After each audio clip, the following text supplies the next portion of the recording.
नमस्कार जय Jagannath RT academy को आपण मानक स्वागत करुच्ची पिला माने आज आम भिडियो तुम साहित्य बहीर द्वितीय पद्य जहाँकि रही उद्बोधन ताकू आम पिला माने सुंदर भाव बुझा सुंदर भाव आवृत्ति करवा एवं कवि परिचय मध्य जानिबा ता सहित आम नूतन शब्द गुड़िकर अर्थ मध्य जानिबा। ठीक अच्छे पिला माने तेबे चलतु आम डेरी नक भिडियो को आरंभ करवा। तुम मैंने पिला माने वीडियो को लाइक करदेव सांग मान सहित शेयर करदेव और जो मैंने चैनल नुआ अच्छे निश्चित भाव में चैनल को सब्सक्राइब करदेव। ठीक अच्छे पिला माने तेबे आम वर्तमान वीडियो को आरंभ करवा। तो पिला माने ये जो उद्बोधन ठीक अच्छे उद्बोधन कविता तो प्रथम आम बुझा जे उद्बोधन कौन बुझीगला उद्बोधन कौन तेबे ये उद्बोधन अर्थ कौन देख पिला माने उद्बोधन डायरेक्ट आम जब अर्थ जाना तो तार अर्थ होमर आह्वान बा जागरण सृष्टि करवा। ठीक अच्छे गंगाधर मेहर होउचंती ए कवितार कवि बुझीगला किए पिला माने स्वभाव कवि गंगाधर मेहर से स्वभाव कवि गंगाधर मेहर कौन करिसंती ना सी जितेबाला तांको समय रे आमर समाज रे जो दुरावस्था गुड़िक थिला खराब अवस्था गुड़िक थिला समाज कौन होता ना खराब समय दे गति करुला तो सही समय रे सी कौन करुले ना लोक मानक मध्य गोटे जागरण सृष्टि करने चाहूले जे से माने आ सुप्त होइकी न शोइकी कौन करेंगे ना जाग्रत होइकी निजर अधिकार पई निजर आवश्यकता पई लड़िबे। ठीक अच्छे से सी कौन करते ना से आह्वान देउथिले जन जागरण सृष्टि करने चाहूले बुझीगला देशवासी मध्य राज्यवासी मध्य गोटे जागरण सृष्टि करने चाहूले तो से उद्बोधन कविताटी लिखिते उद्बोधन अर्थ हूँ आह्वान देवा जागरण सृष्टि करवा। ठीक अच्छे प्रेरणा दे वार्ता प्रदान करवा। ठीक अच्छे पिला माने तो आम सहजरे बुझीगले जे उद्बोधन अर्थ कौन एबे आम कवि परिचय टी जाना कहीं ना ये कवि परिचय पिला माने तुम मानक पई बहुत इम्पोर्टाट अटे कहीं इम्पोर्टाट ना तुम मानकर सरलार्थ हो कि दीर्घ उत्तरमूलक प्रश्न उत्तर हो तुम मानक कवि परिचय लिखापी पड़ो अर्थात कवि केबे जन्मग्रहण करथिले। ठीक अच्छे कवितार कवि किए कवि केबे जन्मग्रहण करथिले आउ कवि केउठारे जन्मग्रहण करथिले ता सहित कवि केउ उद्देश्य रे कविताटी लिखिछंती एवं कविंकर कौन कौन रचनावली सब अच्छी कौन कौन सृष्टि संभार अच्छी ताकू मध्य दुई तीनटा लिखापी पड़ो से आम मानक ये कवि परिचय बहुत सारा इम्पोर्टाट रही से आम कौन करवा ना प्रथमे कवि परिचय जानिबा पिला माने चलो। तो ये जो गंगाधर मेहर रहिले तांको आमे पिला माने केउ कवि भाव जानिचंती स्वभाव कवि बुझीला स्वभाव कवि गंगाधर मेहर आउ भी तांको कह जाए रंगाजीवी कवि गंगाधर मेहर रंगाजीवी बुझीला रंगाजीवी कवि गंगाधर मेहर। ठीक अच्छे तांकर नाँ हूँ स्वभाव कवि एवं रंगाजीवी कवि गंगाधर मेहर। तेबे ये जो स्वभाव कवि गंगाधर मेहर सी 1862 मसीह जन्मग्रहण करते एवं 1924 मसीह मृत्युवरण करते। तेबे केउठार से जन्मग्रहण करते ना वर्तमान बरगढ़ जिला बरपाली ठारे से जन्मग्रहण करते। ठीक अच्छे से बरगढ़ जिलार बरपाली ठारे जन्मग्रहण करते। ओडिया साहित्यर आधुनिक जुगर कवि और लेखक मानक मध्यरे गंगाधर मेहर एक विशिष्ट स्थानर अधिकारी हो पारछंती बुझीगला। इंदुमती कीचकवध उत्कल लक्ष्मी प्रणय बल्लरी तपस्विनी अर्घ्यथाली महिमा और कृषक संगीत इत्यादि तांकर केतोटी अति जनाशुना रचना बुझीगला पिला माने यही लेखा गुड़िक मध्यरु तमे माने कौन करिवो ना 3-4टा मिनिमम मन रखिबो। ठीक अच्छे बहुत सारा इम्पोर्टाट रोचे जे इंदुमती कीचकवध बुझीगला प्रणय बल्लरी तपस्विनी अर्घ्यथाली कृषक संगीत ये सब सहजरे मन रही तुम मैंने यहाँ मन रख। ठीक अच्छे ये जो उद्बोधन कविताटी पिला माने आमे पढ़िबा बुझीगला से उद्बोधन कविताटी केउठारु आसीची ना कवि गंगाधर मेहरंकर अर्घ्यथाली बुझीगला अर्घ्यथाली कविता संकलन संगृहीत माने ताकर अर्घ्यथाली गोटे कविता संकलन अच्छी सेउठू ये उद्बोधन कविताटी अणा जाइए कहीं ना आमे माने पढ़िबा एवं आमे माने सुप्त होई न सोई आमे कौन करवा ना निजर अधिकार पाई निजर आवश्यकता पाई लड़िबा पाई पड़िबो जागृत होबा पाई पड़िबो आमको से यही कविता माध्यम प्रेरणा दे वार्ता प्रदान करिसंती। ठीक अच्छे पिला माने नेक्स्ट तांको समय ओडिशार जनमानस कवि जो जड़ता और उद्यमहीनता लक्ष्य करथिले ताहा तांको मर्माहत करिथिला। ठीक अच्छे निजर भाषा और देशवासी उन्नति उद्देश्य कवि देथिबा आह्वान ए कवितार प्रतिफलित होइछि ବୁଝିଗଲା ପିଲାମାନେ। ଯେତେବେଳେ ତାଙ୍କ ସମୟରେ ସେ ଯେତେବେଳେ ଟିକେ ଟିକେ ବଡ଼ ହେଇ ଆସିଲେ, ସେ ଯେତେବେଳେ ବୁଝିଲେ କଥା ଗୁଡ଼ାକ, ତ ସେଇ ସମୟରେ ଓଡ଼ିଶାର ଜନମାନସରେ ଲୋକମାନଙ୍କ ମଧ୍ୟରେ ବୁଝିଗଲା ଜନସମାଜରେ କ'ଣ ହେଲା ନା ଏଇ ଗଙ୍ଗାଧର ମେହେର ଦେଖିଲେ ଯେ ଲୋକମାନେ ଜଡ଼ ହେଇଯାଇଛନ୍ତି, ବୁଝିଗଲା ସୁପ୍ତ ହେଇଯାଇଛନ୍ତି, ସେମାନେ ଅଳସୁଆ ହେଇଯାଇଛନ୍ତି, ଉଦ୍ୟମହୀନତା ମାନେ ସେମାନେ କିଛି ଉଦ୍ୟମ କରୁନାହାନ୍ତି, ଚେଷ୍ଟା କରୁନାହାନ୍ତି, ବୁଝିଗଲା ଶୋଇ ରହୁଛନ୍ତି, ଅଳସୁଆ ହେଇ ରହିଛନ୍ତି। ତ ତାଙ୍କ ଭିତରେ ଏଇ ଅଳସୁଆମୀ ବଣତା ଆଉ ଜଡ଼ତା ଭାବ, ଉଦ୍ୟମହୀନତା ଭାବ ଦେଖିକି କବି କ'ଣ କଲେ ନା ସେ ଦୁଃଖ ପ୍ରକାଶ କଲେ, ମର୍ମାହତ ହେଇଗଲେ, ବୁଝିଗଲା। ସେଥିପାଇଁ ଦେଖ ନିଜର ଭାଷା ଓ ଦେଶବାସୀଙ୍କ ଉନ୍ନତି ଉଦ୍ଦେଶ୍ୟରେ କବି ଏହି କବିତାରେ ଆହ୍ୱାନ ଦେଇଛନ୍ତି, ବୁଝିଗଲା। ତ ନିଜର ଭାଷା ମାନେ ଆମ ଭାଷା ପିଲାମାନେ କ'ଣ ଓଡ଼ିଆ, ବୁଝିଗଲା। ଓଡ଼ିଆ ଆମର ମାତୃଭାଷା। ତ ଏଇ ଓଡ଼ିଆ ମାତୃଭାଷାର କ'ଣ କରିବା ନା ଡେଭଲପମେଣ୍ଟ ବା ବିକାଶ ପାଇଁ, ବୁଝିଗଲା ଗୋଟେ ସ୍ୱତନ୍ତ୍ର ପରିଚୟ ପାଇଁ ଏବଂ ଆମ ଦେଶବାସୀଙ୍କ ମଧ୍ୟରେ ଯେଉଁ ଜଡ଼ତାପଣ ଅଛି, ଉଦ୍ୟମହୀନତାପଣ ଅଛି, ତ ସେଇଟାକୁ ଦୂର କରିକି ସେମାନଙ୍କର ଗୋଟେ ବିକାଶ ହେବା, ସେମାନଙ୍କର ଉନ୍ନତି ହେବା, ସେମାନଙ୍କ ମଧ୍ୟରେ ଜାଗରଣ ସୃଷ୍ଟି କରିବା ଉଦ୍ଦେଶ୍ୟରେ କବି କ'ଣ କରିଛନ୍ତି ନା ଏଇ କବିତା ମାଧ୍ୟମରେ ଆହ୍ୱାନ ଦେଇଛନ୍ତି, ବୁଝିଗଲା। ଯେ ତମେମାନେ ଆଉ ସୁପ୍ତ ଅବସ୍ଥାରେ ରୁହନି, ତମେମାନେ ଜାଗ୍ରତ ହୁଅ ନିଜର ଭାଷା ପାଇଁ ଆଉ ନିଜର ଉନ୍ନତି ପାଇଁ, ନିଜର ଉନ୍ନତି ସହିତ ନିଜର ଦେଶ ଜାତିର ଉନ୍ନତି କରିବା ଉଦ୍ଦେଶ୍ୟରେ ସେ ଏଇ କବିତାର କ'ଣ କରୁଛନ୍ତି ନା ସୃଷ୍ଟି କରିଛନ୍ତି ଏବଂ ଆମମାନଙ୍କୁ ପଢ଼ିବା ପାଇଁ ପ୍ରେରଣା ମଧ୍ୟ ଦେଇଛନ୍ତି। ତେବେ ଚାଲ ପିଲାମାନେ ଆଉ ଡେରି ନକରି ଆମେ କବିତାଟିକୁ ଆରମ୍ଭ କରିବା। ପ୍ରଥମେ ଆମେ ପିଲାମାନେ ସୁନ୍ଦର ଭାବରେ ଆବୃତ୍ତି କରିବା, ଦେନ୍ ଆମେ ଯିବା କ'ଣ ନା କବିତାର ଅର୍ଥକୁ ବୁଝିବା। ଠିକ୍ ଅଛି ପିଲାମାନେ। ତ ଦେଖ ପିଲାମାନେ, ପ୍ରଥମେ ଆମେ କବିତାଟିକୁ ଆବୃତ୍ତି କରିବା। ନବରବି କରି ଫୁଟଇ କମଳ, ଉତ୍ଫୁଲେ ଉଠନ୍ତି ବିହଙ୍ଗ ମଦଳ, ଆହାର ବିହାର ପାଇଁ ତେଜିପୁର, ଉଡ଼ି ଯାଇଥାନ୍ତି କେତେ କେତେ ଦୂର। ତେବେ ପିଲାମାନେ ଏଇଠି ନବ ରବି କରେ ଫୁଟଇ କମଳ, ନବ ଅର୍ଥ ପିଲାମାନେ ନୂତନ ବା ନୂଆ, ବୁଝିହେଲା ନୂତନ ବା ନୂଆ। ରବି କରେ, ରବି ଅର୍ଥ ପିଲାମାନେ ତମେ ଜାଣିଛ ସୂର୍ଯ୍ୟ, ରବି ଅର୍ଥ ସୂର୍ଯ୍ୟ, ବୁଝିହେଲା। ଏବଂ କରେ କର, କରରୁ କରେ ହେଇଛି, କର ଅର୍ଥ ପିଲାମାନେ ହାତ ହେଇପାରିବ, କର ଅର୍ଥ ମାନେ ଗୋଟେ କାମ କର, ବୁଝିଲା। ଆଉ ଗୋଟେ କର ହେଉଛି ଏଇଠି ଯେଉଁ ଉଦ୍ଦେଶ୍ୟରେ ଲେଖା ହେଉଛି ତା ଅର୍ଥ ହେଉଛି ପିଲାମାନେ କିରଣ, ବୁଝିହେଲା। ରବିଙ୍କର କିରଣ ବା କିରଣରେ, ଏଠି ଯଦି କରେ ଦେଇଛି କିରଣରେ, ବୁଝିହେଲା। ତେବେ ନବ ରବି କରେ ନୂତନ ସୂର୍ଯ୍ୟଙ୍କର କିରଣରେ ଫୁଟଇ କମଳ, କମଳ ଅର୍ଥ ପିଲାମାନେ କ'ଣ ପଦ୍ମ, ବୁଝିହେଲା ପଦ୍ମ। ତେବେ ପିଲାମାନେ ଏଇଠି କବି କ'ଣ କହୁଛନ୍ତି ନା ଯେତେବେଳେ ନୂତନ ସୂର୍ଯ୍ୟ ଉଦୟ ହେଇଛନ୍ତି, ସକାଳ ହେଇଛି, ସେହି ସମୟରେ କ'ଣ ହେଉଛି ନା କମଳ ଆମର ଫୁଟିଛି ବା ପଦ୍ମ ଫୁଟୁଛି।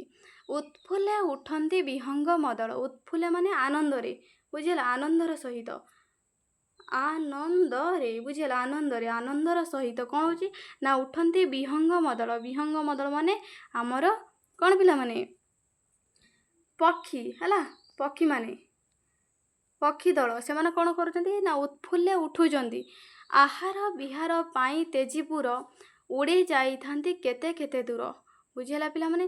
ଆହାର ବିହାର, ଆହାର ଅର୍ଥ ପିଲାମାନେ ଜାଣିଛ ଖାଦ୍ୟ, ଖାଦ୍ୟ ପଦାର୍ଥ, ଖାଦ୍ୟ ସାମଗ୍ରୀ ସଂଗ୍ରହ କରିବା ଉଦ୍ଦେଶ୍ୟରେ ସେ କ'ଣ କରୁଛନ୍ତି ବିହାର, ବିହାର ମାନେ ଉଡ଼ିଯିବା, ବୁଝିହେଲା ବିହାର ମାନେ ଉଡ଼ିଯିବା, ଉଡ଼ିଯିବା।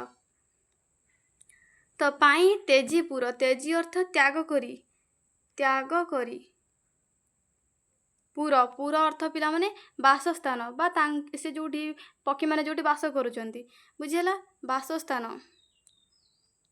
ବାସସ୍ଥାନ। ତେବେ ପିଲାମାନେ ଏଇ ଯେଉଁ ଆହାର ବିହାର ପାଇଁ ତେଜିପୁର ଅର୍ଥାତ୍ କବି ଏଇଠି କହୁଛନ୍ତି ଯେ ଯେତେବେଳେ ସୂର୍ଯ୍ୟ ଉଦୟ ହେଉଛନ୍ତି, ହଁ ଉଦୟ ହେଉଛନ୍ତି, ସେଇ ସମୟରେ କ'ଣ ହେଉଛି ନା କମଳ ଆମର ଫୁଟିଛି, ପଦ୍ମ ଫୁଟୁଛି ଏବଂ ବିହଙ୍ଗମାନେ ପକ୍ଷୀମାନେ କ'ଣ କରୁଛନ୍ତି ନା ସେମାନେ ଆନନ୍ଦର ସହିତ କ'ଣ କରୁଛନ୍ତି ନା ଉଡ଼ି ଯାଉଛନ୍ତି। କେଉଁଠି ଉଡ଼ି ଯାଉଛନ୍ତି ନା ଆହାର ଆଣିବା ଉଦ୍ଦେଶ୍ୟରେ, ଆହାର ସଂଗ୍ରହ କରିବା ଉଦ୍ଦେଶ୍ୟରେ, ତାଙ୍କ ଖାଦ୍ୟ ପଦାର୍ଥ ସଂଗ୍ରହ କରିବା ଉଦ୍ଦେଶ୍ୟରେ। କେମିତି ନା ତାଙ୍କର ଘର ଦ୍ୱାରକୁ ତେଜିକି ମାନେ ତ୍ୟାଗ କରିକି, ସକାଳୁ ଉଠିକି ସେମାନେ ତାଙ୍କର ଖାଦ୍ୟ ସଂଗ୍ରହ କରିବା ପାଇଁ କ'ଣ କରୁଛନ୍ତି ନା ଘରକୁ ବା ତାଙ୍କର ବାସସ୍ଥାନକୁ ତେଜିକି ତ୍ୟାଗ କରିକି ଉଡ଼ି ଯାଉଛନ୍ତି। କେମିତି ନା ଉଡ଼ି ଯାଇଥାନ୍ତି କେତେ କେତେ ଦୂର, ଆମେ କଳନା କରିପାରିବିନି। ସେ କେତେ କେତେ ଦୂର ଯାଇଥାନ୍ତି, ସବୁ ସକାଳେ ଉଠିକି ଯାଇଥାନ୍ତି, ସନ୍ଧ୍ୟାବେଳେ ଯାଇକି ସେ ତାଙ୍କ ଘରକୁ ଫେରିଥାନ୍ତି, ବସାକୁ ଫେରିଥାନ୍ତି। ତ କେତେ କେତେ ଦୂର ସେମାନେ ଯାଆନ୍ତି, ଉଡ଼ି ଯାଇଥାନ୍ତି। କାହିଁକି ନା ନିଜର ଖାଦ୍ୟ ପଦାର୍ଥ, ଖାଦ୍ୟ ସଂଗ୍ରହ କରିବା ପାଇଁ। ବୁଝିହେଲା ପିଲାମାନେ? ତେବେ ପରବର୍ତ୍ତୀ ଷ୍ଟାଞ୍ଜାକୁ ଯିବା। ମହୁମାଛି ମଧୁ ସଞ୍ଚୟ ଲାଳସେ, ବହୁ ଦୂର ବନ ପର୍ବତେ ବିଳସେ, ବଳ ଥାଉ କେହି ନିଶ୍ଚୟ ମୌନ, ଥାଇ ନ କରନ୍ତି ଜୀବନ ନିଉନ। ତେବେ ପିଲାମାନେ ଏଇ ପଦ୍ୟଟିର ଅର୍ଥ ଆମେ ବୁଝିବା। ମହୁମାଛି ମଧୁ ସଞ୍ଚୟ ଲାଳସେ, ବହୁ ଦୂର ବନ ପର୍ବତେ ବିଳସେ। ଅର୍ଥାତ୍ ମହୁମାଛି ମାନେ ମଧୁ ସଞ୍ଚୟ କରିବା ଉଦ୍ଦେଶ୍ୟରେ, ଲାଳସେ ଅର୍ଥ ପିଲାମାନେ ଆଶାରେ, ବୁଝିଲା? ଲାଳସେ ଅର୍ଥ ଆଶାରେ। ତେବେ ମହୁମାଛି କ'ଣ କରନ୍ତି ନା ମଧୁ ସଂଗ୍ରହ କରିବା ଉଦ୍ଦେଶ୍ୟରେ, ମହୁ ସଂଗ୍ରହ କରିବା ଉଦ୍ଦେଶ୍ୟରେ, ଆଶାରେ ସେ କ'ଣ କରନ୍ତି ନା ବହୁ ଦୂର ବନ ପର୍ବତେ ବିଳସେ, ଅନେକ ଦୂର ଯାଏ ବନ ପର୍ବତ ପାହାଡ଼ ଝରଣା ସବୁକୁ ସେ କ'ଣ କରନ୍ତି ନା ପାରି ହେଇକି ସେ କ'ଣ କରନ୍ତି ନା ବିଳାସରେ ମାନେ ବିଚରଣ କରନ୍ତି।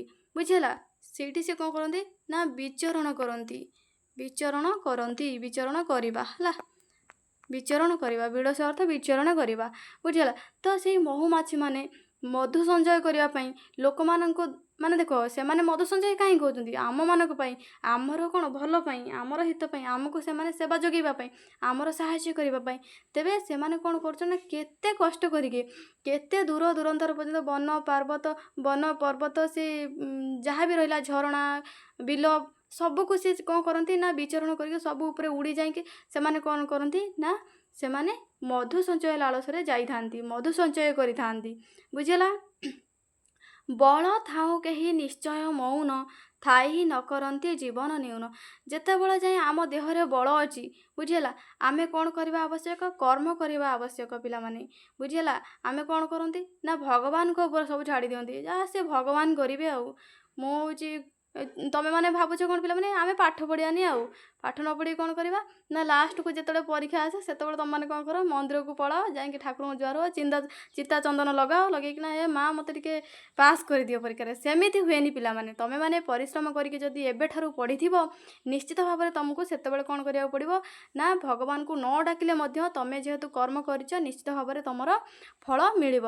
ତେବେ ତମେ ସେତେବେଳେ ଭଗବାନଙ୍କୁ ଡାକିଲେ ଭଗବାନ ତମକୁ ଖୁସି ହେଇକି ଆଶୀର୍ବାଦ କରିବେ, ହଁ ପିଲାଟା ପରିଶ୍ରମ କରିଛି, ଭଲ ରେଜଲ୍ଟ ରହୁ। କିନ୍ତୁ ତମେ ଯଦି ପରିଶ୍ରମ କରିନଥିବ, ଭଗବାନ କେବେ ବି ତମ ସାଥ ଦେବେନି। ସେଥିପାଇଁ ଆଜିଠାରୁ ପିଲାମାନେ ମନ ଦେଇକି ପାଠ ପଢ଼, ଭଲ ରେଜଲ୍ଟ କରିବାର ଇଚ୍ଛା ଅଛି ଯଦି। ତେବେ ସିଏ କହୁଛନ୍ତି, କବି କହୁଛନ୍ତି, ଯେତେବେଳେ ଆମ ଦେହରେ ଯେତେ ପର୍ଯ୍ୟନ୍ତ ବଳ ଅଛି, ଆମ ଭିତରେ ଯେତେ ପର୍ଯ୍ୟନ୍ତ ଶକ୍ତି ଅଛି, ଆମେ ନିଶ୍ଚିତ ଭାବରେ କର୍ମ କରିବା ଆବଶ୍ୟକ। ଯେକୌଣସି କାର୍ଯ୍ୟ ହେଉ ତାକୁ ଆମେ ପରିଶ୍ରମ କରିକି ହାସଲ କରିବା ଆବଶ୍ୟକ। ଯଦି ଆମେ ତାହା କରୁନେ ତାହେଲେ ଆମ ଜୀବନ କ'ଣ ହେଇଯିବ ପିଲାମାନେ? ନିଉନ ଅର୍ଥ ଛୋଟ ବା କ୍ଷୁଦ୍ର।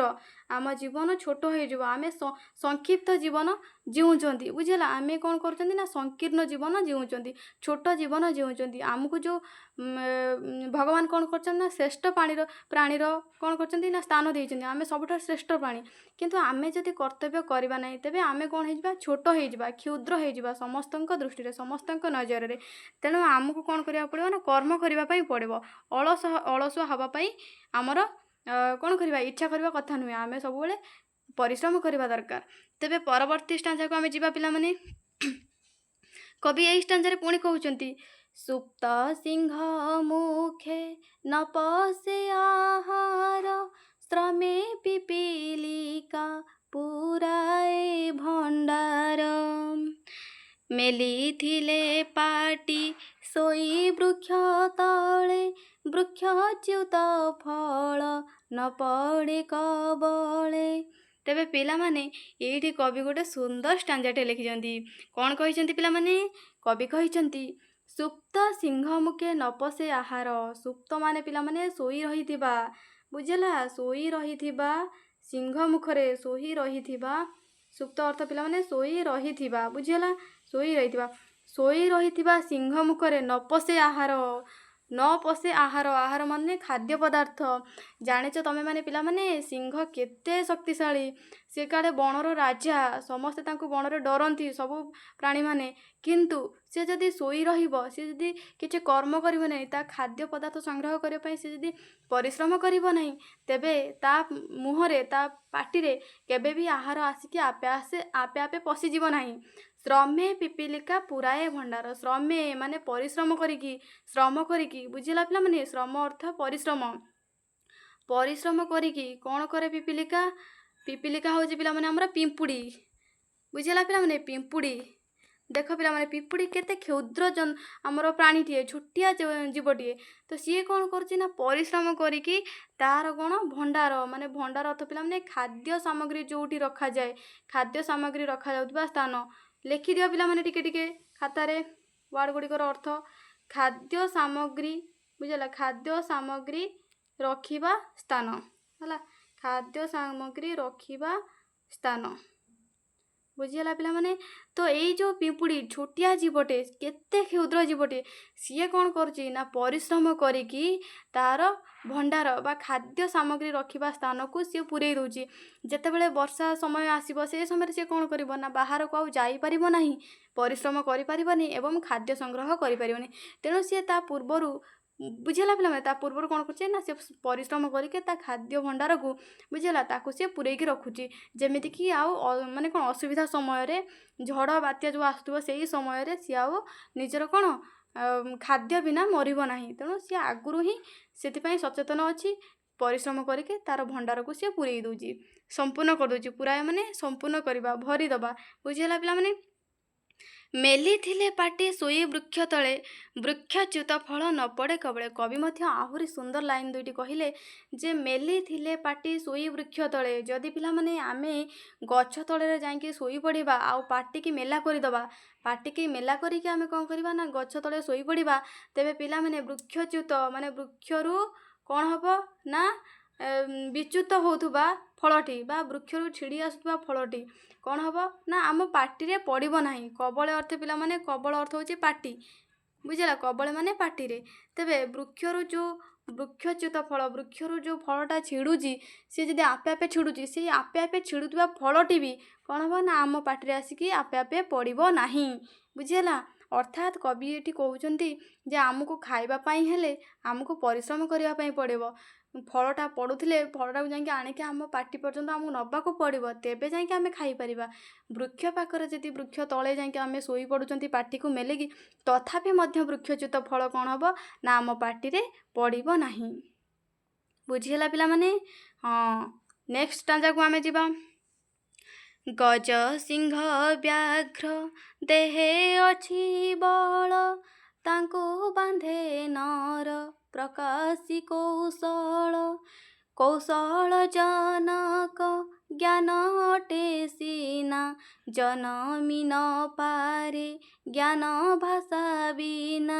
तेबे पिला माने एडे कवि सुंदर भावरे कहिचंती गज सिंह व्याघ्र देहे अछि बल गज अर्थ पिला माने कौन करे हस्ती बा हाथी बुझिला तेबे ए हाथी सिंह व्याघ्र अर्थ बाघ से माने केते बड़ बड़ जीवजंतु बुझला केते बड़ बड़ वन्य जंतु तेबे तांको देहरे केते बल अछि बहुत बल अछि हेले भी से माने एते बड़ बड़ जीव हेले मध्य तांको भितर एते बल थिले मध्य तांको किए बांधी रखुची पिला माने नर नर माने मनीष केमिति पिला माने बांधी रखुची आम भितर कौन सेते बल अछि कि पिला माने आमे हाथी मानको बांधी दबा किंबा सिंह मानको बांधी दबा व्याघ्र मानको बांधी दबा आम भितर सेते बल नाही किंतु हेले भी आमे केमति ताको बांधुचंती प्रकाशी कौशल कौशल प्रयोग करिकी प्रकाशी माने प्रकाश करिकी बा प्रयोग करिकी कौशल तेबे पिला माने ए ट्रिक्स जोटा आमे कोंती ट्रिक्स तो सेही कौशल आमे कोठु पाउचंती पिला माने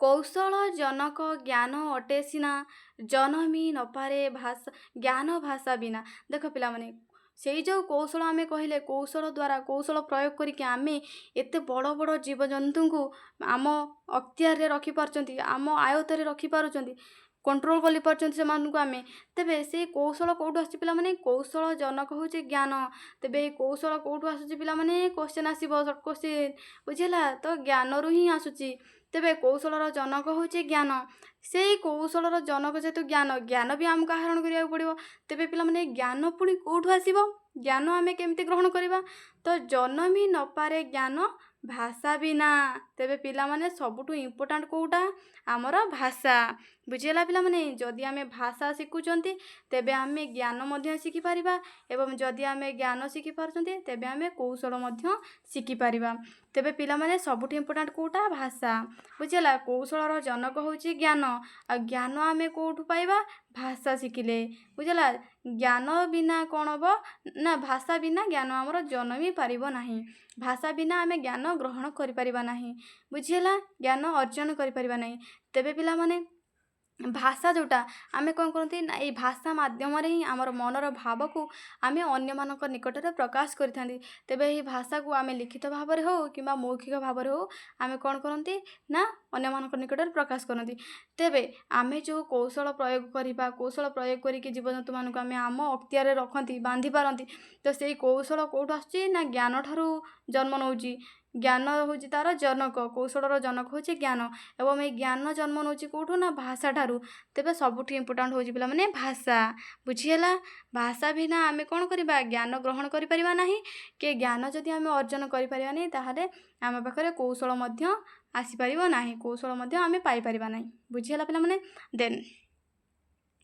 भाषा जोगु सीना दमी जीव गण मानव करई विश्वे राजपण जा भाषा दुर्बला से निश्चय अधम काहि हेब आनी प्रतियोगे क्षम तेबे पिला माने कवि एठी कहउचंती भाषा जोगु सिना दमी जीवगण भाषा अच्छी बोली सिना भाषा आमे शिखिचंती बोली सिना आमे जेहेतु श्रेष्ठ प्राणी देख पिला माने मनीष होउची श्रेष्ठ प्राणी मनीष पाखरे ही भाषा ज्ञान अच्छी मनीष ही भाषा शिखिची मनीष ही मनर भाव को अन्य निकट रे प्रकाश करि परची अन्य कोनोसी जीवजंतु के पाखरे भाषा ज्ञान नाही बुझिला तेनो मनीष होउची श्रेष्ठ प्राणी बुझिला आदि अनंत माने जेतेबेले मनीष सृष्टि होला सेबेठारो भाषा आमर मनीष होउची श्रेष्ठ प्राणी भाबरे जणाशुना तेबे एई भाषा जोगु ही से कोन करूची ना दमी जीवगण दमी माने दमन करी बुझिला माने दमन करी बा ताको कोन तले माने कोन करिबा अरे निज तले रखिबा हला दमी जीवगण माने विभिन्न प्रकार जीवजंतु माननकु मानव करई विश्व राजपण से भाषा अच्छी बोली के सी कौन कर ना अन्य समस्त जीवजंतु माननकु दमन करी निज अख्तियार रखी निज ठारू तले रखिकी कौन कर ना मानव एबे मनीष एबे मानव अर्थ मनीष एबे विश्व माने विश्व रे राज कौन करुची राज करुची सबुठार श्रेष्ठ प्राणीर भाव रे से गर्व करुची बुझिला जा भाषा दुर्बला से निश्चय अधम काहि हेब आने प्रतियोगे क्षम कवि एठी पुणी कहउचंती जार भाषा होची दुर्बला माने पिला माने भाषा हमर एठी गोटे कोन स्त्रीलिंग भाषाटा होची स्त्रीलिंग तेबे सेथि पई दुर्बल दुर्बला हेची बुझिला सेथि पई आकर लागि जायछि दुर्बला जा भाषा दुर्बला से निश्चय अधम अर्थ पिला माने मूर्ख बुझिला जे किछि बुझी पारेनी कहि पारेनी से होउची कोन मूर्ख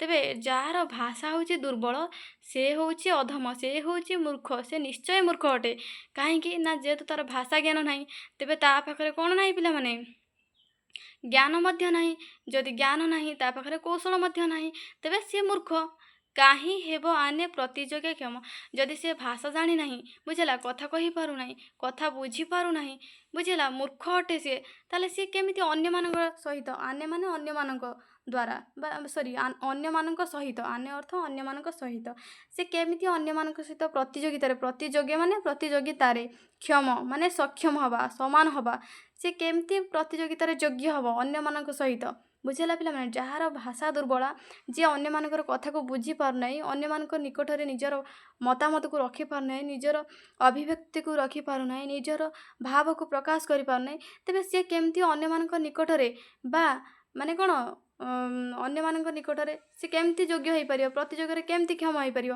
ଅର୍ଥାତ୍ ପିଲାମାନେ ଏଇଠି କବି କହୁଛନ୍ତି ଯେ ଯଦି ଆମେ ଆମର ମାତୃଭାଷା ହେଉଛି ଓଡ଼ିଆ, ଯଦି ଆମେ ମାତୃଭାଷାରେ ଆମର କ'ଣ କଥା କହିପାରୁନେ, ଆମେ ମାତୃଭାଷାକୁ ବୁଝିପାରୁନେ କିମ୍ବା ଆମର ମାତୃଭାଷା ପ୍ରତି ଆମେ ଯଦି ଭଲ ପାଇବା ନାହିଁ, ତେବେ ଆମ ଭାଷା ହେଉଛି ଦୁର୍ବଳ ହୋଇଗଲା। ତେବେ ଆମେ କ'ଣ କରିବା, ଆମେ ମୂର୍ଖ ବୋଲିକି ଲୋକମାନେ ଆମକୁ ଅନ୍ୟ ଜାତିର ଲୋକମାନେ ମାନେ ଅନ୍ୟ ଭାଷାଭାଷୀ ଲୋକମାନେ କ'ଣ କରିବେ ନା ଆମକୁ ମୂର୍ଖ ବୋଲି କହିବେ। ଆମେ ତାଙ୍କ ସହିତ ପ୍ରତିଯୋଗିତାରେ କ୍ଷମ ହୋଇପାରିବା ନାହିଁ, ସମାନ ହୋଇପାରିବା ନାହିଁ। ତେଣୁ ଆମକୁ ଆମର ଭାଷାକୁ, ଆମର ମାତୃଭାଷା ଓଡ଼ିଆକୁ କ'ଣ କରିବାକୁ ପଡ଼ିବ ନା ବିକାଶ କରିବା ପାଇଁ ପଡ଼ିବ, ଭଲ ପାଇବା ପାଇଁ ପଡ଼ିବ। ବୁଝିଲା, ଆମ ମାତୃଭାଷାରେ ଆମକୁ କଥାବାର୍ତ୍ତା ହେବାକୁ ପଡ଼ିବ, ଆମ ଭାଷାକୁ ଆମକୁ ଉଚ୍ଚ କରିବାକୁ ପଡ଼ିବ। ତେବେ ଯାଇକି ଆମେ ଅନ୍ୟମାନଙ୍କ ସହିତ ନିଜକୁ ତୁଳନା କରିପାରିବା, ଅନ୍ୟମାନଙ୍କ ସହିତ ପ୍ରତିଯୋଗିତାରେ ସମାନ ହୋଇପାରିବା, ଭାଗ ନେଇପାରିବା। ବୁଝିହେଲା ପିଲାମାନେ? ଓକେ, ଚାଲ ନେକ୍ସଟ ଷ୍ଟାଞ୍ଜାକୁ ଯିବା। ତେବେ ପିଲାମାନେ ଆମେ ଆଗକୁ ଯିବା, ଦେଖିବା କବି ଆଉ କ'ଣ ଆମକୁ ବାର୍ତ୍ତା ଦେଉଛନ୍ତି। ଉଚ୍ଚ ଭାଷୀ ଲୋକେ ତାକୁ ନିଚ ଗଣି, ଉଚ୍ଚ ସମାଜରେ ହୁଅନ୍ତି ଅଗ୍ରଣୀ। ଯେ ନର ନ ବୁଝେ ମାନ ଅପମାନ, ନୁହଁଇ କି ସେହୁ ପଶୁର ସମାନ। ତେବେ ପିଲାମାନେ କବି ଏଇଠି କ'ଣ କହୁଛନ୍ତି ଦେଖିବା। କବି କହୁଛନ୍ତି ଉଚ୍ଚ ଭାଷୀ ଲୋକେ ତାକୁ ନିଚ ଗଣି, ଉଚ୍ଚ ସମାଜରେ ହୁଅନ୍ତି ଅଗ୍ରଣୀ। ଅର୍ଥାତ୍ ପିଲାମାନେ ଯେଉଁମାନେ ନିଜର ଭାଷାକୁ ଦୁର୍ବଳ ବୋଲି ଭାବନ୍ତି, ଯାହାର ଭାଷା ଦୁର୍ବଳ ଅଟେ, ତେବେ ସେମାନଙ୍କୁ ଉଚ୍ଚ ଭାଷୀ ଲୋକମାନେ ମାନେ ଅନ୍ୟ ଭାଷାଭାଷୀ ଲୋକମାନେ ଯାହାର ଭାଷା ହେଉଛି ଉଚ୍ଚ, ସେମାନେ କ'ଣ କରନ୍ତି ନା ତାକୁ ନିଚ ଗଣନ୍ତି। ନିଚ ମାନେ ନ୍ୟୁନ ଦେଖନ୍ତି, ଛୋଟ ରୂପରେ ଦେଖନ୍ତି। ବୁଝିଲା, ନିଚ ଅର୍ଥ ନ୍ୟୁନ ଦୃଷ୍ଟିରେ ଦେଖନ୍ତି। ବୁଝିଲା ପିଲାମାନେ? ତେବେ ନ୍ୟୁନ ଦୃଷ୍ଟିରେ କାହିଁକି ଦେଖନ୍ତି ପିଲାମାନେ କହିଲ? କାହିଁକି ନା ତାଙ୍କର ଭାଷା ହେଉଛି ଦୁର୍ବଳା, ସେମାନେ ତାଙ୍କର ଭାଷା ଜ୍ଞାନ ନାହିଁ। ଭାଷା ନଥିଲେ ଜ୍ଞାନ ନାହିଁ, ଜ୍ଞାନ ନଥିଲେ କୌଶଳ ମଧ୍ୟ ନାହିଁ। ନିଜର ଭାବକୁ ଯିଏ ପ୍ରକାଶ କରିପାରୁନି ଅନ୍ୟମାନଙ୍କ ନିକଟରେ, ଯିଏ ଅନ୍ୟମାନଙ୍କ ସହିତ ପ୍ରତିଯୋଗିତାରେ କ୍ଷମ ହୋଇପାରୁନାହିଁ, ତ ତାକୁ ଲୋକମାନେ ମୂର୍ଖ ବୋଲି ଗଣୁଛନ୍ତି। ତେଣୁ ମୂର୍ଖ ଲୋକମାନଙ୍କ ସହିତ ଉଚ୍ଚ ଭାଷାଭାଷୀ ଲୋକମାନେ, ଶିକ୍ଷିତ ଲୋକମାନେ ତାଙ୍କ ସହିତ ମିଶିବା ପାଇଁ ଭଲ ପାଆନ୍ତିନି। ତାଙ୍କୁ ସେମାନେ ଛୋଟ ଦେଖନ୍ତି, ନ୍ୟୁନ ଦୃଷ୍ଟିରେ ଦେଖନ୍ତି, ତାଙ୍କୁ ସେମାନେ ଛି କରନ୍ତି। ବୁଝିଲା ପିଲା? ତେବେ ସେଇମାନେ, ସେଇ ଉଚ୍ଚ ଭାଷାଭାଷୀ ଲୋକମାନେ କ'ଣ କରନ୍ତି ନା ଉଚ୍ଚ ସମାଜରେ ହୁଅନ୍ତି ଅଗ୍ରଣୀ। ଉଚ୍ଚ ସମାଜରେ, ଉଚ୍ଚ ଭାଷାଭାଷୀ ଲୋକମାନଙ୍କ ସହିତ ଶିକ୍ଷିତ ଲୋକମାନଙ୍କ ଆଗରେ ବା ସବୁ କ୍ଷେତ୍ରରେ ସେମାନେ ଆଗରେ ଥାନ୍ତି। ଅଗ୍ରଣୀ ମାନେ ଆଗକୁ ବଢ଼ି ଯାଇଥାନ୍ତି। ବୁଝିଲା, ଆଗେଇ ଯାଇଥାନ୍ତି। ଯେ ନର ନ ବୁଝେ ମାନ ଅପମାନ, ନୁହଁଇ କେଶେହୁ ପଶୁର ସମାନ। ଦେଖ ପିଲାମାନେ, କବି ମଧ୍ୟ ଏଇଠି କହୁଛନ୍ତି ଯେ ନର ନ ବୁଝେ, ଯେଉଁ ଲୋକ ବୁଝେ ନାହିଁ ମାନ ଆଉ ଅପମାନ ମଧ୍ୟରେ, ସମ୍ମାନ ଆଉ ଅପମାନ ମଧ୍ୟରେ ପାର୍ଥକ୍ୟ ଯେଉଁ ଲୋକ ବୁଝେ ନାହିଁ, ଯେଉଁ ମୂର୍ଖ ବୁଝେ ନାହିଁ, ତେବେ ନୁହଁଇ କେଶେହୁ ପଶୁର ସମାନ। ସିଏ କ'ଣ ପଶୁ ସହିତ ସମାନ ନୁହେଁ କି? ପଶୁ ଜନ୍ମ ସିନା ପାଇନାହିଁ, ସିଏ ମଣିଷ ରୂପରେ ସିଏ ହେଉଛି ପଶୁ। ଯାହାର କ'ଣ ଭାଷା ଜ୍ଞାନ ନାହିଁ, ଯାହାର ଜ୍ଞାନ ସିଏ ପାଇନାହିଁ, ଯାହାର କୌଶଳ ନାହିଁ, ଯିଏ ଅନ୍ୟ ସହିତ ମାନେ କ'ଣ ନିଜକୁ ପ୍ରତିଯୋଗିତାରେ କ୍ଷମ ବୋଲିକି, ସମାନ ବୋଲିକି ଭାବି ପାରୁନାହିଁ, ଯିଏ ଅନ୍ୟମାନଙ୍କ ନିକଟକୁ କ'ଣ ନିଜର ଭାବକୁ ପ୍ରକାଶ କରିପାରୁନାହିଁ, ତେବେ ସିଏ ତ ନିଶ୍ଚିତ ଭାବରେ ପଶୁ। ସିଏ କ'ଣ ପଶୁ ସହିତ ସମାନ ନୁହେଁ କି ପିଲାମାନେ? ସିଏ କବି କହୁଛନ୍ତି ସିଏ ହେଉଛି ପଶୁ ସହିତ ସମାନ। ବୁଝିହେଲା ପିଲାମାନେ? ଯେଉଁ ନର ମାନ ଆଉ ଅପମାନ ମଧ୍ୟରେ ପାର୍ଥକ୍ୟ ବୁଝିପାରୁନାହିଁ, ଯେଉଁ ନର ନିଜର ଭାଷାକୁ ଭଲ ପାଉନାହିଁ, ନିଜର ଭାଷାର ଉନ୍ନତି ଚାହୁଁନାହିଁ, ବୁଝିଲା, ସୁପ୍ତ ଭାବରେ ରହିଛି, ଅଳସୁଆ ଭାବରେ ପଡ଼ି ରହିଛି।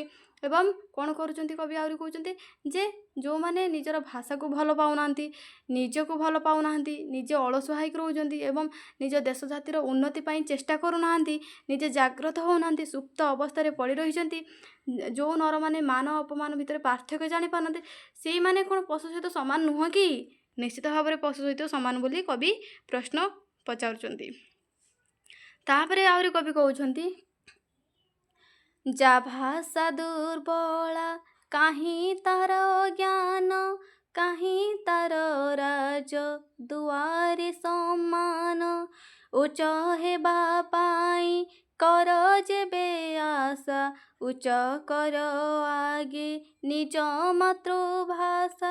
ତେବେ ପିଲାମାନେ କବି ପୁଣି କହୁଛନ୍ତି ଯାହା ଭାଷା ଦୁର୍ବଳା, କାହିଁ ତାର ଜ୍ଞାନ। ଆମେ ପିଲାମାନେ ପ୍ରଥମରୁ ପଢ଼ିକି ଆସିଲେଣି ଯେ ଭାଷା ଯଦି ନାହିଁ ଜ୍ଞାନ ନାହିଁ, ଆଉ ଜ୍ଞାନ ଯଦି ନାହିଁ କୌଶଳ ମଧ୍ୟ ନାହିଁ। ତେବେ କବି ପୁଣି କହୁଛନ୍ତି ଯେ ଯାହାର ଭାଷା ଦୁର୍ବଳ ତାର ଜ୍ଞାନ ତ ନାହିଁ, ସେ ତ ଜ୍ଞାନ ଅର୍ଜନ କରିପାରିବ ନାହିଁ।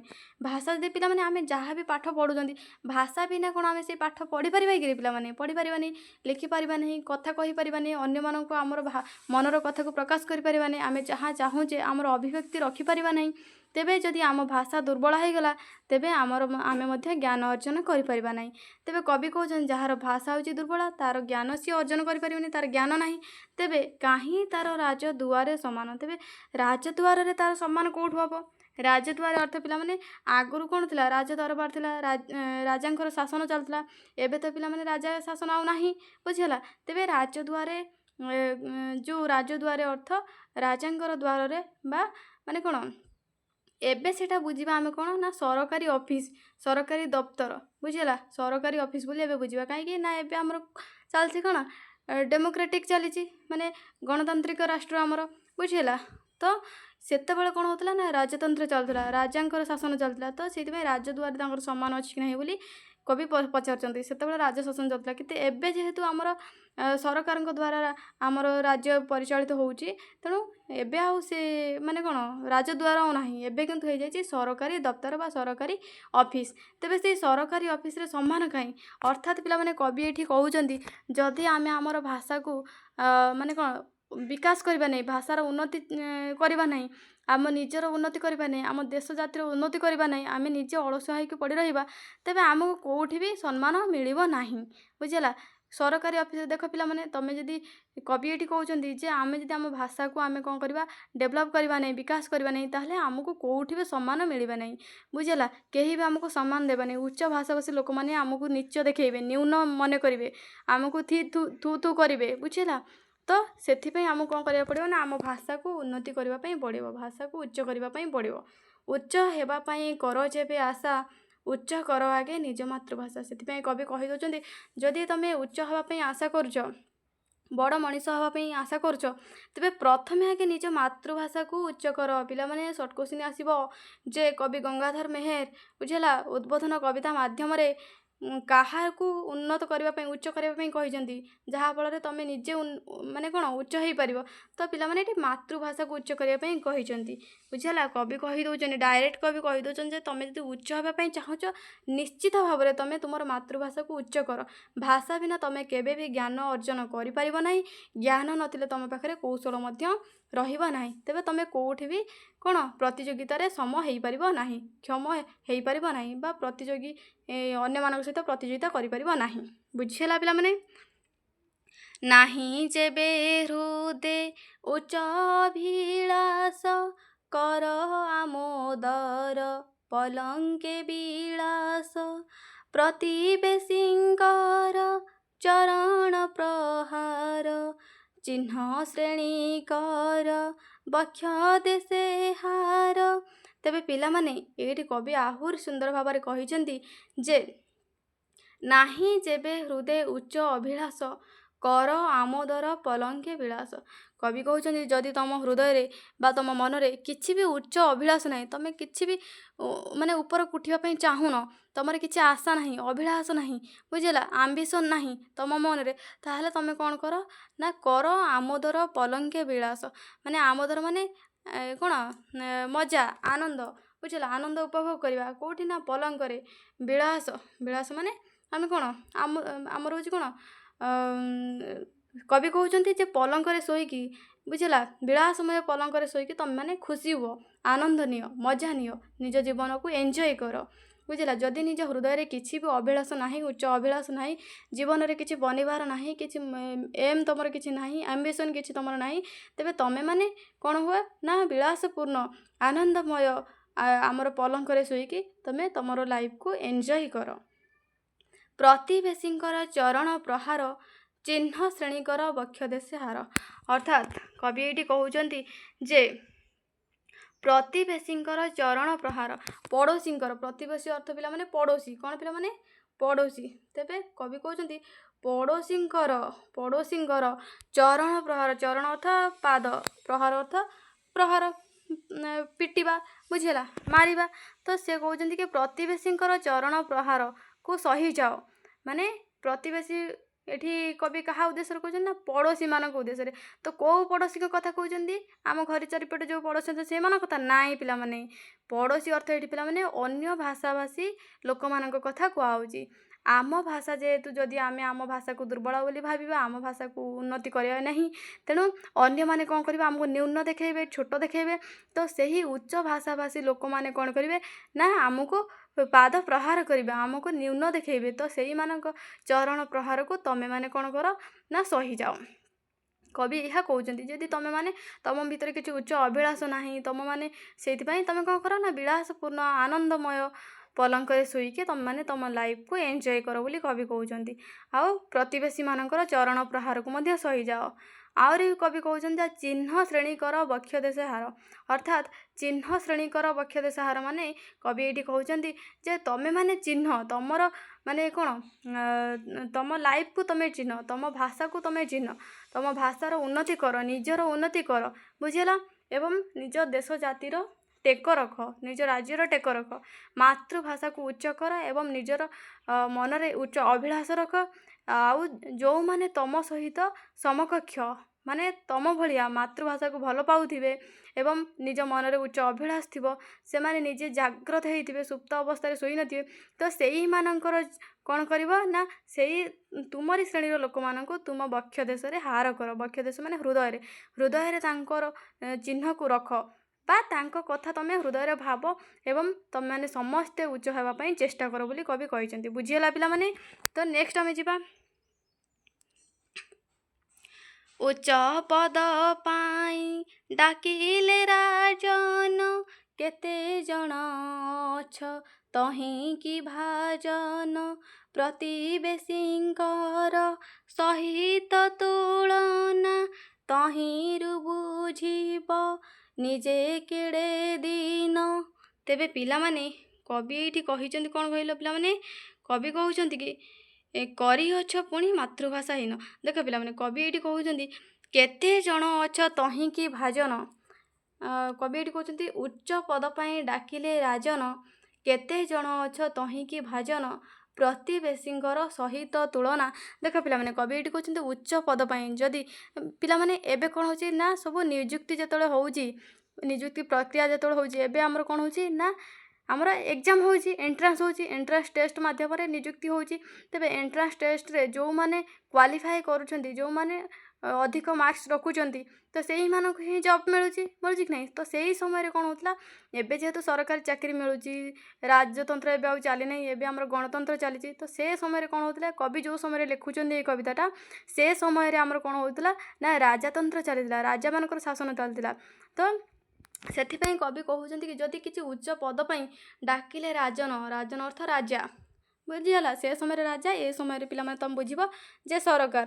ଯଦି ସରକାର ତୁମମାନଙ୍କୁ ଡାକୁଛନ୍ତି ଉଚ୍ଚ ପଦ ପାଇଁ, ଅର୍ଥାତ୍ ନିଯୁକ୍ତି ପ୍ରକ୍ରିୟା ମାଧ୍ୟମରେ ତୁମକୁ ଜବ୍ ଦେବା ପାଇଁ ଚାହୁଁଛନ୍ତି, ତେବେ ତମେମାନେ କେତେ ଜଣ ଅଛି ତହିଁକି ଭାଜନ, ମାନେ ସେଇ ଯେଉଁ ପଦ ପାଇଁ ତମେ କେତେ ଜଣ ଯୋଗ୍ୟ ଅଛ କହିଲ? ଭାଜନ ଅର୍ଥ ପିଲାମାନେ ଯୋଗ୍ୟ, ବୁଝିଲା। କେତେ ଜଣ ଯୋଗ୍ୟ ଅଛ କହିଲ?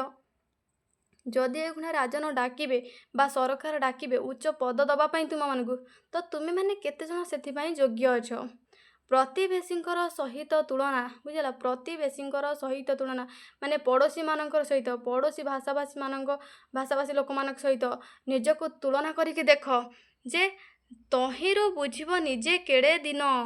ଦିନ ଅର୍ଥ ପିଲାମାନେ ଦରିଦ୍ର, ବୁଝିଲା, ଦରିଦ୍ର, ଗରିବ। କବି କହୁଛନ୍ତି ଯେତେବେଳେ ସରକାର ହୁଅନ୍ତୁ କିମ୍ବା ରାଜା ହୁଅନ୍ତୁ ତୁମମାନଙ୍କୁ ବଡ଼ ପଦ ଦେବା ପାଇଁ, ଉଚ୍ଚ ପଦ ଦେବା ପାଇଁ ଡାକିବେ, ତ ସେଥିପାଇଁ ସେଇ ପଦ ପାଇଁ ତୁମମାନେ କେତେ ଜଣ ଯୋଗ୍ୟ ଅଛ? ଯେତେବେଳେ ତୁମେ ପଡ଼ୋଶୀ ଭାଷାଭାଷୀମାନଙ୍କ ସହିତ, ଭାଷାମାନେ ଲୋକମାନଙ୍କ ସହିତ ନିଜକୁ ତୁଳନା କରି ଦେଖିବ, ତେବେ ଯାଇକି ତୁମେମାନେ ବୁଝିପାରିବ ଯେ ତୁମେ କେଡ଼େ ଦିନ, କେତେ ଦିନ ବା କେତେ ଦରିଦ୍ର। ତେବେ ଯାଇକି ତୁମେ ବୁଝିପାରିବ ଯେ ତୁମେ କେତେ ଦିନ ବା ଦରିଦ୍ର। କରିଅଛ ପୁଣି ମାତୃଭାଷାହୀନ, ହୀନ ମାନେ ନ୍ୟୁନ, ମାତୃଭାଷାକୁ ନ୍ୟୁନ କରିଅଛ, ଛୋଟ କରିଅଛ। ତୁମେମାନେ କ'ଣ କରୁଛ ନା କରିଅଛ ପୁଣି ମାତୃଭାଷାକୁ ହୀନ କରିଅଛ, ବୁଝିଲା ପିଲାମାନେ। ତ ସେଥିପାଇଁ କବି କହୁଛନ୍ତି ଯେ ତୁମେମାନେ ମାତୃଭାଷାକୁ ସବୁବେଳେ ଉଚ୍ଚରେ ରଖ, ଉଚ୍ଚ କର ନିଜ ମାତୃଭାଷା, ବୁଝିଲା ପିଲାମାନେ। ତ ତେବେ ପିଲାମାନେ କବି ଏଇ ପଦଟିରେ କ'ଣ କହିଲେ ବୁଝିହେଲା ଯେ କବି କହୁଛନ୍ତି ଯଦି ଉଚ୍ଚ ପଦ ପାଇଁ ରାଜା ଡାକିବେ କିମ୍ବା ସରକାର ଡାକିବେ ବା ନିଯୁକ୍ତି ପ୍ରକ୍ରିୟା କରିବେ ତ ତମେମାନେ କେତେଜଣ ଯୋଗ୍ୟ ଅଛ ଯେ ସେଇ ନିଯୁକ୍ତି ପ୍ରକ୍ରିୟାରେ କ'ଣ ହେବ ନା ନିଯୁକ୍ତି ପାଇବ, ଉଚ୍ଚ ପଦ ପାଇବ। ନିଜକୁ ପ୍ରତିବେଶୀଙ୍କ ସହିତ ଅନ୍ୟ ଭାଷାଭାଷୀର ଲୋକମାନଙ୍କ ସହିତ ଉଚ୍ଚ ଭାଷାଭାଷୀର ଲୋକମାନଙ୍କ ସହିତ ନିଜକୁ ତୁଳନା କରିକି ଦେଖ, ତେବେ ଯାଇ ତମେ ଜାଣିପାରିବ ଯେ ତମେ କେତେ ଦିନ ଅଛ, ଦରିଦ୍ର ଅଛ। କେଉଁଥିରେ ନା ଭାଷାରେ, ଅର୍ଥାତ୍ ତମ ଭାଷା କେତେ ଦୁର୍ବଳ। ତମେମାନେ କ'ଣ କରୁଛ ନା ନିଜ ଭାଷାକୁ ହୀନ ମନେ କରୁଛ। ପିଲାମାନେ ଲୋକମାନେ କ'ଣ କରନ୍ତି ନା ଓଡ଼ିଆରେ କଥା ହେବା ପାଇଁ ବି ଘୃଣା କରନ୍ତି। ଓଡ଼ିଆରେ ଯିଏ କଥା କହୁଥିବେ ତାଙ୍କୁ ବି ନ୍ୟୁନ ବୋଲି ଭାବନ୍ତି। ବୁଝିହେଲା ପିଲାମାନେ? ତ ନିଜ ମାତୃଭାଷାକୁ କେହି କେବେ ଛୋଟ ମନେ କରିବା ଉଚିତ ନୁହେଁ। ନିଜର ମାତୃଭାଷାକୁ ସବୁବେଳେ ଉଚ୍ଚ କରିବା ଆବଶ୍ୟକ। କବି ସେଇଥିପାଇଁ କହୁଛନ୍ତି ଯେ ତମେମାନେ ଅନ୍ୟ ଭାଷାଭାଷୀ ଲୋକମାନଙ୍କ ସହିତ ନିଜକୁ ତୁଳନା କରିକି ଦେଖ ଯେ ତମେ କେତେ ଦରିଦ୍ର ଅଛ, କେତେ ପଛରେ ପଡ଼ିଯାଇଛ। ବୁଝିଲା? ଅନ୍ୟ ଭାଷାଭାଷୀମାନେ କେତେ ଭାଷାଭାଷୀ ଲୋକମାନେ କେତେ ଆଗକୁ ପଳେଇ ଯାଇଛନ୍ତି। ସେମାନେ ସବୁ ପଦ ପାଇଁ ଯୋଗ୍ୟ ଅଟନ୍ତି। ତମେମାନେ ସବୁ ପଦ ପାଇଁ ଅଯୋଗ୍ୟ ଅଟ। ତମେମାନେ ନିଜକୁ ସେ ଯୋଗ୍ୟ କର, ନିଜ ମାତୃଭାଷାକୁ ଭଲ ପାଅ, ନିଜ ମାତୃଭାଷାକୁ ଉଚ୍ଚ କର, ତେବେ ଯାଇ ତମେମାନେ ତାଙ୍କ ସହିତ କମ୍ପିଟିସନରେ କ'ଣ କରିପାରିବ, ଭାଗ ନେଇପାରିବ ଏବଂ ଜିତିପାରିବ ମଧ୍ୟ, ଉଚ୍ଚ ପଦପଦବୀରେ ମଧ୍ୟ ରହିପାରିବ। ଠିକ୍ ଅଛି? କରିଅଛ ପୁଣି ମାତୃଭାଷାହୀନ, ମାତୃଭାଷା ପୋଥି ଛୁଇଁବାକୁ କରେ, ଅନ୍ୟ କେଉଁ ଜାତି ଲଜାବୋଧ କରେ। ଉଠ ଭାଇ ଉଠ ନବୀନ ଆଲୋକେ, ଶୋଇଥିଲେ ଚାହିଁ ହସୁଥିବେ ଲୋକେ। ତେବେ ପିଲାମାନେ କବି ଏଠି ଜନସାଧାରଣଙ୍କୁ, ବୁଝିଲା, ଜନମାନସକୁ ଜାଗ୍ରତ କରିବା ପାଇଁ କହିଛନ୍ତି, ରାଜ୍ୟବାସୀଙ୍କୁ ଜାଗ୍ରତ କରିବା ପାଇଁ, ଉଠି ପଡ଼ିବା ପାଇଁ କହିଛନ୍ତି। ସୁପ୍ତ ଅବସ୍ଥାରେ, ଅଳସୁଆ ଅବସ୍ଥାରେ ଶୋଇ ରହିବା ପାଇଁ ପରାମର୍ଶ ଦେଇନାହାନ୍ତି। ସେ କହୁଛନ୍ତି ତମେମାନେ ଉଠି ପଡ଼। ମାତୃଭାଷା ପୋଥି ଛୁଇଁବାକୁ କରେ, ଅନ୍ୟ କେଉଁ ଜାତି ଲଜ୍ଜାବୋଧ କରେ। ଦେଖ ପିଲାମାନେ, ମାତୃଭାଷା ପୋଥି ମାନେ ମାତୃଭାଷାର ଯେଉଁ ପୋଥି ପୁରାଣ ଆମର ସବୁ ଅଛି, ଗୀତା ଭାଗବତ ରାମାୟଣ ସବୁ ଅଛି, ତାକୁ ନିଜର କରେ ଅର୍ଥ ପିଲାମାନେ ହାତରେ, କର ଅର୍ଥ ହାତ, କରେ ଅର୍ଥ ହାତରେ। ବୁଝିଲା? ଏଇ କରେ ଅର୍ଥ ହାତରେ। ତେବେ ତାକୁ ନିଜ ହାତରେ ଛୁଇଁବାକୁ କିଏ ଲଜ୍ଜାବୋଧ କରେ? ଅନ୍ୟ କେଉଁ ଜାତି ଲଜ୍ଜାବୋଧ କରେ? ଅନ୍ୟ କେଉଁ ଜାତି ଲଜ୍ଜାବୋଧ କରିଥାଏ କି, ଲାଜ କରିଥାଏ କି? ଏଇ କରେ ଅର୍ଥ କରିଥାଏ। ହେଲା? ସେ କର ଅର୍ଥ ହେଉଛି ହାତ, ଏ କର ଅର୍ଥ ହେଉଛି କରିଥାଏ। ତେବେ କବି ଏଇଠି କହୁଛନ୍ତି କି ନିଜ ମାତୃଭାଷାର ଯେଉଁ ପୋଥି ପୁରାଣ ଗୀତା ଭାଗବତ ଆମର ଲେଖା ହେଇଛି, ତ ତାକୁ କ'ଣ କିଏ ମାନେ କ'ଣ ହାତରେ ଧରିବା ପାଇଁ, ଛୁଇଁବା ପାଇଁ ଲଜ୍ଜାବୋଧ କରିଥାଏ? ଦେଖିଲ ତମେ, ଆମେ ତ ଲଜ୍ଜାବୋଧ କରୁଛନ୍ତି। ଓଡ଼ିଆ ଜାତିର ଲୋକମାନେ କ'ଣ କରୁଛନ୍ତି ନା ଓଡ଼ିଆ ଭାଷାଭାଷୀର ଲୋକମାନେ କ'ଣ କରୁଛନ୍ତି ନା ନିଜର ପୋଥି ପୁରାଣ ଗୀତା ଭାଗବତକୁ ଛୁଇଁବା ପାଇଁ ମଧ୍ୟ ଲଜ୍ଜାବୋଧ କରନ୍ତି। ଓଡ଼ିଆରେ କଥା ହେବା ପାଇଁ ଲଜ୍ଜାବୋଧ କରନ୍ତି। ସେମାନେ ସବୁ ଇଂଲିଶ ହିନ୍ଦୀ ଏସବୁରେ କଥାବାର୍ତ୍ତା ହୁଅନ୍ତି। କିନ୍ତୁ ଯେଉଁମାନେ ଯଦି ଓଡ଼ିଆରେ କଥାବାର୍ତ୍ତା ହେବେ ତାଙ୍କୁ ସେମାନେ ନ୍ୟୁନ ବୋଲି ମନେ କରନ୍ତି, ସେମାନେ ମୂର୍ଖ ବୋଲି ତାଙ୍କୁ ଭାବିଥାନ୍ତି। ବୁଝିହେଲା ପିଲାମାନେ? କିନ୍ତୁ କବି ଏଇଠି କହୁଛନ୍ତି କି ଅନ୍ୟ କେଉଁ ଭାଷାଭାଷୀର ଲୋକମାନେ କ'ଣ ତାଙ୍କର ପୋଥି ପୁରାଣକୁ ଛୁଇଁବା ପାଇଁ ଲଜ୍ଜାବୋଧ କରିଥାନ୍ତି କି? ଦେଖିଲ, ଅନ୍ୟମାନଙ୍କ ସହିତ ନିଜକୁ ତୁଳନା କରିକି ଦେଖିଲ। ବୁଝିଲା? କବି ପୁଣି କହୁଛନ୍ତି ଉଠ ଭାଇ ଉଠ ନବୀନ ଆଲୋକେ, ଶୋଇଥିଲେ ଚାହିଁ ହସୁଥିବେ ଲୋକେ। ବୁଝିଲା? ନୂତନ ସକାଳ ହେଇଛି, ସୂର୍ଯ୍ୟ ଉଦୟ, ସୂର୍ଯ୍ୟଙ୍କର ସୁନ୍ଦର କିରଣ ପଡ଼ିଛି। ତ ନବୀନ ଅର୍ଥ ନୂତନ, ନୂଆ। ତେବେ କବି ଏଇଠି କହୁଛନ୍ତି ଉଠ ଭାଇ, ଉଠିଯାଅ ସମସ୍ତେ ନବୀନ ଆଲୋକରେ, ନୂତନ ଆଲୋକରେ, ସୂର୍ଯ୍ୟଙ୍କର ନୂତନ କିରଣରେ ଉଠି ପଡ଼। ନୂଆ ଗୋଟେ ଜାଗରଣ ନେଇକି, ନୂଆ ଗୋଟେ ମାନେ କ'ଣ ମନରେ ଗୋଟେ ନୂଆ ଗୋଟେ ପ୍ରେରଣା ନେଇକି, ଉତ୍ସାହ ନେଇକି ଉଠି ପଡ଼। ଶୋଇଥିଲେ ଚାହିଁ ହସୁଥିବେ ଲୋକେ। ତମେ ଯଦି ଶୋଇଥିବ ନା, ଶୋଇ ରହିଥିବ ଅଳସୁଆ ହେଇକି, ତାହେଲେ ଅନ୍ୟ ଲୋକମାନେ, ତମ ପଡ଼ୋଶୀ ଲୋକମାନେ ତୁମକୁ ଦେଖିକି ହସୁଥିବେ। ତମେ ଉଠି ପଡ଼ ଜଲ୍ଦି ଜଲ୍ଦି, ତମେ ଆଉ ଅଳସୁଆ ହେଇକି ଶୋଇ ରୁହନି, ଜାଗ୍ରତ ହୁଅ ବୋଲି କବି ଜନସାଧାରଣଙ୍କୁ କ'ଣ କରିଛନ୍ତି ନା ବାର୍ତ୍ତା ଦେଇଛନ୍ତି। ଶୁଭ କର୍ମ ପଥେ ହୁଅ ଅଗ୍ରସର, ଚକ୍ଷୁ ମଳିବାକୁ ନାହିଁ ଅବସର। ମାତୃଭୂମି ମାତୃଭାଷାର ବଦନ, ଦୀପ୍ତ କର ଦେଇ ଧନ ଧ୍ୟାନ ମନ। ତେବେ ପିଲାମାନେ କବି ଏଇଠି କହିଛନ୍ତି ଶୁଭ କର୍ମ ପଥେ ହୁଅ ଅଗ୍ରସର, ଚକ୍ଷୁ ମଳିବାକୁ ନାହିଁ ଅବସର। ତେବେ କବି ଏଇଠି କହୁଛନ୍ତି ଶୁଭ ଅର୍ଥ ଭଲ, କର୍ମ ପଥେ, କର୍ମ ପଥରେ, ବୁଝିଲା, ଶୁଭ କାମ କରିବା ପାଇଁ, ହୁଅ ଅଗ୍ରସର, ଆଗକୁ ବଢ଼ି ଚାଲ, ଆଗକୁ ଆଗେଇ ଚାଲ। ଅଗ୍ରସର ମାନେ ଆଗକୁ ଆଗେଇ ଚାଲ। ବୁଝିଲା? ଆଗକୁ ଆଗେଇ ଚାଲ। ବୁଝିଲା, ଆଗକୁ ଆଗେଇ ଚାଲ। କବି ଏଇଠି କହୁଛନ୍ତି ଆଗକୁ ଆଗେଇ ଚାଲ। ଭଲ କାମ ପାଇଁ ତମେ ଆଗକୁ ଆଗେଇ ଚାଲ, ଶୁଭ କାମ ପାଇଁ ଆଗକୁ ଆଗେଇ ଚାଲ। ବୁଝିଲା, ଚକ୍ଷୁ ମଳିବାକୁ ନାହିଁ ଅବସର, ଆଖି ମଳିବା ପାଇଁ ମଧ୍ୟ ସମୟ ନାହିଁ। ଅବସର ମାନେ ସମୟ। ବୁଝିଲା, ଅବସର ମଧ୍ୟ ସମୟ। ବୁଝିଲା, ଅବସର ଅର୍ଥ ସମୟ। ତେବେ କବି କହୁଛନ୍ତି ଚକ୍ଷୁ ମଳିବା ପାଇଁ ମଧ୍ୟ ସମୟ ନାହିଁ। ତମେ ଆଗକୁ ଶୁଭ କର୍ମରେ ଆଗକୁ ଆଗେଇ ଚାଲ, ଚକ୍ଷୁ ମଳିବା ପାଇଁ ମଧ୍ୟ ସମୟ ନାହିଁ। ମାତୃଭୂମି ମାତୃଭାଷାର ବଦନ, ଦୀପ୍ତ କର ଦେଇ ଧନ ଧ୍ୟାନ ମନ। ତେବେ ମାତୃଭୂମି, ନିଜର ମାତୃଭୂମି ଯେଉଁଠି ତମେ ଜନ୍ମଗ୍ରହଣ କରିଛ, ଏବଂ ନିଜର ମାତୃଭାଷାର ବଦନ, ବଦନ ଅର୍ଥ ରୂପରେଖ। ବୁଝିଲା ପିଲାମାନେ, ରୂପରେଖ କ'ଣ ପିଲାମାନେ? ରୂପରେଖ ବା ବଦନ ଅର୍ଥ ମୁହଁ। ବୁଝିଲା, ମୁହଁ। ତେବେ ଏଇଠି କ'ଣ ହେବ ନା ମାତୃଭୂମି ମାତୃଭାଷାର ରୂପରେଖ, ତାକୁ କ'ଣ କର ନା ଦୀପ୍ତ କର, ଆଲୋକମୟ କର, ଉଜ୍ଜ୍ୱଳ କର। ବୋଲା ଉଜ୍ଜ୍ୱଳ ବା ଦୀପ୍ତିଆନ, ଆଲୋକମୟ, ଆଲୋକିତ କର। ଦେଇ ଧନ ଧ୍ୟାନ ମନ। ନିଜର ମାତୃଭୂମିକି, ନିଜର ମାତୃଭାଷାକୁ ଉଚ୍ଚ କର, ତାର ରୂପରେଖକୁ ତମେ ମାନେ ଉଚ୍ଚ କର, ଦୀପ୍ତ କର, ଆଲୋକମୟ କର, ଉଜ୍ଜ୍ୱଳମୟ କର। କେମିତି ନା ନିଜର ଧନ ଦେଇକି, ଧ୍ୟାନ ଦେଇକି, ମନ ଦେଇକି, ମନ ଧ୍ୟାନ ଦେଇକି, ଧନ ଦେଇକି ତମ ନିଜର ମାତୃଭାଷାକୁ ଏବଂ ମାତୃଭୂମିର ବଦନକୁ, ରୂପରେଖକୁ ତମେ ମାନେ କ'ଣ କର ନା ଦୀପ୍ତ କର, ଆଲୋକମୟ କର, ଆଲୋକିତ କର। ବୁଝିଲା, ଉଜ୍ଜ୍ୱଳ କରିଦିଅ। ଶୁଭ ପଥେ ବିଭୁ କରିବେ ମଙ୍ଗଳ, ଶୁଭ କର୍ମେ ହେବ ଜୀବନ ସଫଳ। ତେବେ ପିଲାମାନେ କବି ଶେଷ ପଦଟିରେ ସୁନ୍ଦର ଭାବରେ କହିଦେଲେ ଯେ ତମେ ଶୁଭ ପଥେ, ଭଲ ପଥରେ ଯାଅ। ଯଦି ସେଇ ଠିକ୍ ବାଟରେ ତମେ ଯାଉଛ, ସତ୍ୟ ଧର୍ମ ନ୍ୟାୟ ପଥରେ ରହିକି ତମେ କର୍ମ କରୁଛ, ବୁଝିଲା, ସଠିକ୍ କାମ କରୁଛ, ତେବେ ବିଭୁ ଅର୍ଥ ଈଶ୍ୱର। କ'ଣ ପିଲାମାନେ? ବିଭୁ ଅର୍ଥ ହେଉଛି ଈଶ୍ୱର। ତେବେ ତମେ ଯଦି ଠିକ୍ କାମ କରୁଛ, ସଠିକ୍ ପଥରେ ଯାଉଛ, ଭଲ କାମ କରୁଛ, ଅନ୍ୟର ମଙ୍ଗଳ କରୁଛ, ତେବେ ତମମାନଙ୍କୁ କ'ଣ କରିବେ ନା ଭଗବାନ ମଙ୍ଗଳ କରିବେ ତୁମମାନଙ୍କର। ବିଭୁ ତୁମକୁ ଆଶୀର୍ବାଦ କରିବେ। ଶୁଭ କର୍ମେ ହେବ ଜୀବନ ସଫଳ। ଭଲ କାମ କଲେ ତମମାନଙ୍କର ଜୀବନ ସାର୍ଥକ ହେବ, ସଫଳ ହେବ। ଆଉ ଶୋଇ ରହିଲେ, ଅଳସୁଆ ହେଲେ ତମେମାନେ ନ୍ୟୁନ ହେବ, କ୍ଷୁଦ୍ର ପଶୁତୁଲ୍ୟ ତୁମମାନଙ୍କ ଜୀବନ ହେଇଯିବ ବୋଲି କବି କହିଛନ୍ତି। ବୁଝିଲା ପିଲାମାନେ? କିଛି ଆଉ ଡାଉଟ୍ ନାହିଁ। ଲାଷ୍ଟକୁ କହିଦେଲେ କବି ଯେ ତମେ ସଠିକ୍ କାମ କର, ଠିକ୍ କାମ କର, ସତ୍ୟ ଧର୍ମ ନ୍ୟାୟ ପଥରେ ଚାଲ। ବୁଝିଲା, ଶୁଭ କାମ କର, ତେବେ ଯାଇକି ତମର ମଙ୍ଗଳ କରିବେ। କିଏ ନା ବିଭୁ। ବିଭୁ ଅର୍ଥ ଈଶ୍ୱର। ଈଶ୍ୱର ତୁମର ମଙ୍ଗଳ କରିବେ। ଏବଂ ତମେ ଯଦି ଶୁଭ କର୍ମ କରୁଛ, ତେବେ ସେଇ ଶୁଭ କର୍ମ ମାଧ୍ୟମରେ ତୁମ ଜୀବନ ସଫଳ ହେଇପାରିବ। ଆଉ ଯଦି ତମେ ଅଳସୁଆ ହେଇକି ଶୋଇ ରହୁଛ, ସୁପ୍ତ ଅବସ୍ଥାରେ ଶୋଇ ରହୁଛ, ତେବେ ସିଂହ ଯଦି ଶୋଇ ରହିବ ମଧ୍ୟ ତା ପାଟିରେ ଆସିକି ଆହାର ପଡ଼ିବ ନାହିଁ କର୍ମ ନ କଲେ। ତେଣୁ ଆମେ ମଣିଷ, ଯେକୌଣସି ଛୋଟିଆ କାମଟେ ହେଉ ପଛେ, ଛୋଟିଆ ସଫଳତାଟା ପାଇବା ପାଇଁ ହେଲେ ଆମକୁ କର୍ମ କରିବା ପାଇଁ ପଡ଼ିବ। ଆମେ କର୍ମ କଲେ ହିଁ ସଫଳତା ପାଇପାରିବା, ସଫଳ ହୋଇପାରିବା। ସେଥିପାଇଁ ଆମକୁ କବି କହିଛନ୍ତି ନିଜ ଭାଷାକୁ ଉଚ୍ଚ କରିବା, ନିଜ ଭାଷାକୁ ଭଲ ପାଇବା, ନିଜ ଭାଷାର ଉନ୍ନତି କରିବା। ତେବେ ଯାଇ ଆମେ ଜ୍ଞାନ ଅର୍ଜନ କରିପାରିବା ଏବଂ ଆମର କୌଶଳ ମଧ୍ୟ ଡେଭଲପ୍ ହୋଇପାରିବ। ତା ଫଳରେ ଆମେ କ'ଣ କରିବା ନା ଅନ୍ୟମାନଙ୍କ ସହିତ, ଅନ୍ୟ ଉଚ୍ଚ ଭାଷାଭାଷୀ ଲୋକମାନଙ୍କ ସହିତ ଆମେ ନିଜକୁ ସମକକ୍ଷ କରିପାରିବା। ତାଙ୍କ ସହିତ ଆମେ କମ୍ପିଟିସନ୍ କରିପାରିବା। ବୁଝିଲା, ଏବଂ ଆମେ କ'ଣ କରିବା ଉଚ୍ଚ ପଦ ପାଇଁ ମଧ୍ୟ ଯୋଗ୍ୟ ବୋଲି ନିଜକୁ ଭାବିପାରିବା। ଓକେ ପିଲାମାନେ, ତ ମୁଁ ଭାବୁଛି ତମେମାନେ ସହଜରେ କବିତାଟିକୁ ବୁଝିପାରିଛ। ଏବଂ ପିଲାମାନେ ତମ ବହିରେ ଏଇଠି ତଳେ ସବୁ କିଛି ନୂତନ ଶବ୍ଦର ଅର୍ଥ ଦେଇଦେଇଛି। ତମେମାନେ ତାକୁ ପଢ଼ି ନେବ ପିଲାମାନେ। ସବୁ ଅର୍ଥ ମୁଁ ତୁମକୁ କହିଦେଇଛି, ତମେମାନେ ଆଉ ଟିକେ ଟିକେ ଦେଖିନେବ। ଠିକ୍ ଅଛି। ତ ପିଲାମାନେ ନେକ୍ସଟ ଭିଡ଼ିଓରେ ଆମେ କ'ଣ କରିବା ନା କ୍ୱେଶ୍ଚିନ୍ ଆନ୍ସର୍ ଡିସ୍କସନ୍ କରିବା। ତେବେ ପିଲାମାନେ ଭିଡ଼ିଓଟିକୁ ମୁଁ ଏଇଠି ଏଣ୍ଡ କରୁଛି। ତୁମମାନେ ଭିଡ଼ିଓଟିକୁ ଲାଇକ୍ କରିଦେବ, ସାଙ୍ଗମାନଙ୍କ ସହିତ ସେୟାର ମଧ୍ୟ କରିନେବ।